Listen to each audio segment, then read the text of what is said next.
আসসালামু আলাইকুম, সবাই কেমন আছো? আশা করি যে যেখানে আছো ভালো আছো, সুস্থ আছো। আল্লাহর অশেষ রহমতে আলহামদুলিল্লাহ আমিও ভালো আছি।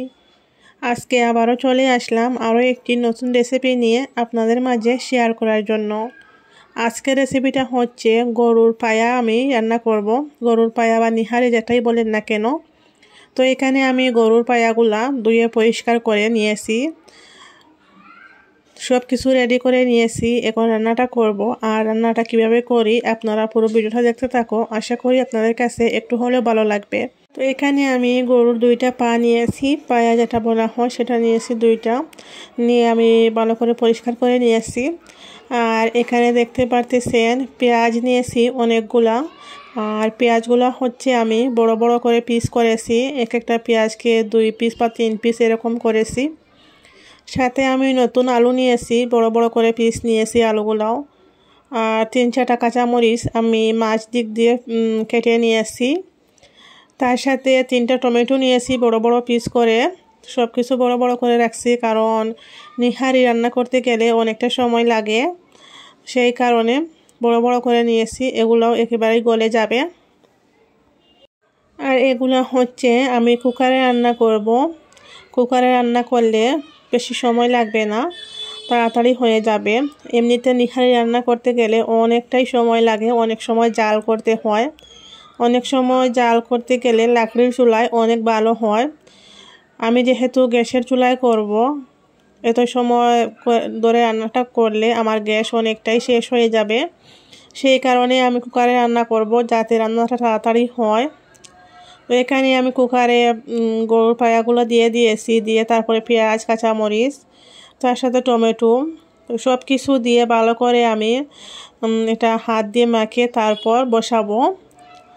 তো হাড়গুলো যেহেতু বড় বড়, হাত দিয়ে মাখাতে পারবো না, চামচ দিয়ে ভালো করে মিক্স করে নেব।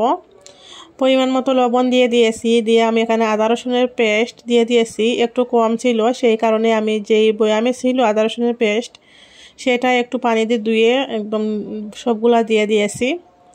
এখানে আমি গরম মশলা দিয়ে দিচ্ছি, 2-3টা এলাচ দিয়েছি, দারচিনি দিয়েছি, তারপরে হচ্ছে জিরা দিয়েছি। তার সাথে মরিচের পাউডার 1 চামচ আর আধা চামচ দিয়ে দিয়েছি, হলুদের পাউডার 1 চামচ, ধনিয়া পাউডার 1 চামচ। এখন হালকা একটু গোলমরিচের পাউডার দিয়েছি, দিয়ে এখন ভালো করে সব কিছু মিক্স করে নিচ্ছি। তো এগুলা যেহেতু হাড়গুলা একটু বড় বড়, সেই কারণে মিক্স করতে গিয়ে অনেকটাই আর কি কষ্ট হয়েছে, হাত দিয়ে করা যাচ্ছিল না। বড় একটা চামচ নিয়ে নিয়েছি, চামচের সাহায্যে করতেছি। আর ভালো করে উল্টে পাল্টে তারপরে হচ্ছে চুলার উপরে বসাবো। গরুর পায়া বা নিহারি এইভাবে রান্না করে দেখবেন, অনেক মজা লাগে খেতে।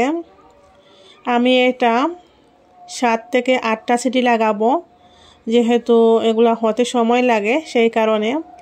এমনি নর্মালি মাংস রান্না করলে 3-4টা সিটি লাগালে হয়ে যায়। তো এগুলা একটু বেশি সিটি লাগাতে হবে। এখানে আমি 5 মিনিট পর্যন্ত ঢাকনা দিয়ে ঢেকে রেখে দিয়েছিলাম চুলার উপরে বসিয়ে। 5 মিনিট পর আবারও নাড়াচাড়া করে নিচ্ছি, ভালো করে নাড়াচাড়া করে। এখন হচ্ছে এখানে একটু পানি দেব। মাংস হলে মাংস থেকে অনেক পানি বের হয়, এগুলো যেহেতু হাড়, সেই কারণে পানি বের হয়নি। তো আমি পরিমাণ মতো পানি দিয়ে তারপর সিটি লাগানোর জন্য ঢাকনা দিয়ে ঢেকে রেখে দেব। পানি না দিলে আবার কুকারটা ব্লাস্ট হয়ে যাবে, সেই কারণে পরিমাণ মতো পানি দিয়ে দিচ্ছি। ভালো করে সিটি লাগাবো যাতে আলুগুলো একেবারেই গলে যায়।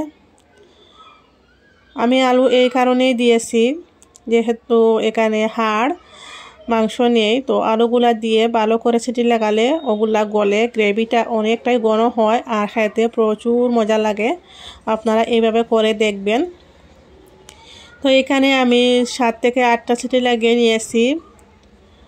সিটি লাগানোর পরে এই যে আবারও চলে আসছে, আর দেখতে পাচ্ছেন কালারটা কত সুন্দর হয়েছে। এখন আমি আবারও গ্যাসটা অন করে নিচ্ছি, নিয়ে এগুলা ভালো করে নাড়াচাড়া করে নেব।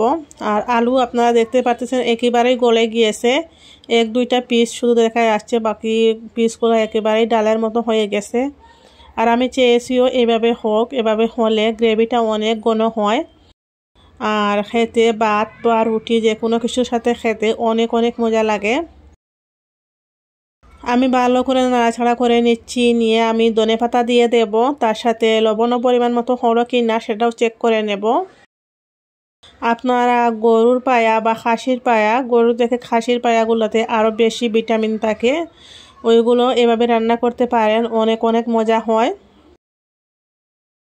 আমাদের এখানে খাসির পায়া পাওয়া যায় না, কারণ সবাই নিয়ে নেয়, কমই পাওয়া যায়, বেশিরভাগ পাওয়া যায় না। তো এখানে আমি ধনেপাতা দিয়ে দিয়েছি, আর এই যে দেখতেই পারতেছেন আমার রান্নাটা কমপ্লিট হয়ে গিয়েছে। এখন আমি গ্যাসটা বন্ধ করে নিয়েছি। রেসিপিটা কেমন লাগলো অবশ্যই কমেন্ট করে জানিও। আর এই যে মটন মশলার এক প্যাকেট ছিল, ওইগুলো দিয়ে দিয়েছি লাস্টে।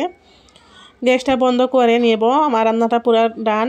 আজকের মতো ভিডিওটা এখানেই শেষ করতেছি। সবাই ভালো থাকবেন, আর আমার রেসিপিটা কেমন লাগলো অবশ্যই কমেন্ট করে জানাবেন।